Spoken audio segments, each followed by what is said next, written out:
Here's on the 2.1 e-ticket. So the first question is, write the function f of x minus x squared plus 4x plus 32 in vertex form. And I wanted you to use complete the square. Then you want to identify the vertex and the x intercepts. So let's get this set up for completing this square. I'm just going to make this y equals, I'm going to rewrite the question, plus 32. Now to complete the square, number one, remember that a must equal 1. So in order to do that, what we're going to do is we're going to use just this first half right here. And then this 32, we're just going to push to the outside. So we need to make a positive. So what we're going to do is we're going to factor out a negative out of that front piece. So I'm going to say it's a negative. So factor in a negative out of this green. So that becomes a positive x squared minus 4x. Then to complete this square, we want to add the perfect number. Then we just push that 32 to the outside. Now, just to show you why you can do that is if you do completing the square the old way. So let's just say 0 equals negative x squared plus 4x plus 32. So normally what you would do is you would go ahead and subtract the perfect number. Okay, so you would subtract the imperfect number. So you subtract 32. Okay.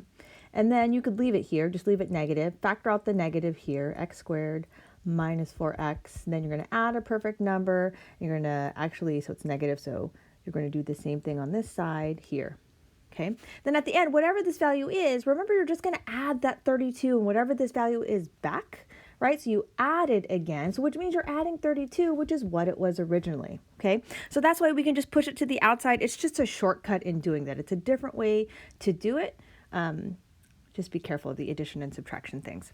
Okay, so we're going to push the 32 to the outside. The next part is that we're going to add that perfect number, right? Because in order to add the perfect number here, if it's on the same side of the equation, in order to make that 0, I need to subtract it here, right? So I need to subtract that number, but I need to be careful of whatever the coefficient is or the value all the way in the front.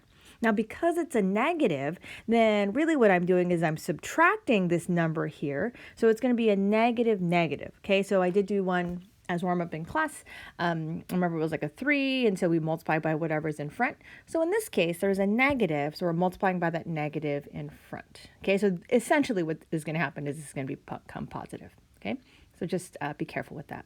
So now let's complete the square. So negative 4, it's b over 2, and then you square it. So it is negative 2 squared, which is a positive 4. So really, essentially, I'm subtracting a 4, right? So negative 4. So then I'm really going to have to add the 4 at the end.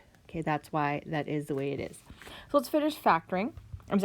Finish by completing the square. You have a negative x minus 2 squared, and then you have that 32 plus that 4. So y equals negative x minus 2 squared plus 36. So now your vertex is at positive 2 and then 36. Now to solve for the x intercepts, you could just set this equal to 0. So negative x minus 2 squared plus 36. So we're going to subtract 36 from both sides. So you get negative 36 equals negative x minus 2 squared. Let's divide by that negative first. So then everything becomes positive. So this is 36 equals x minus 2 squared. Square root both sides. Remember, when you do that, you're going to end up with a plus or minus 6 on here. And then this is x minus 2. Add 2 to both sides. So you're going to get x equals 2 plus 6 and 2 minus 6. So we get x equals 8 and x equals a negative 4. Okay? So that is that problem.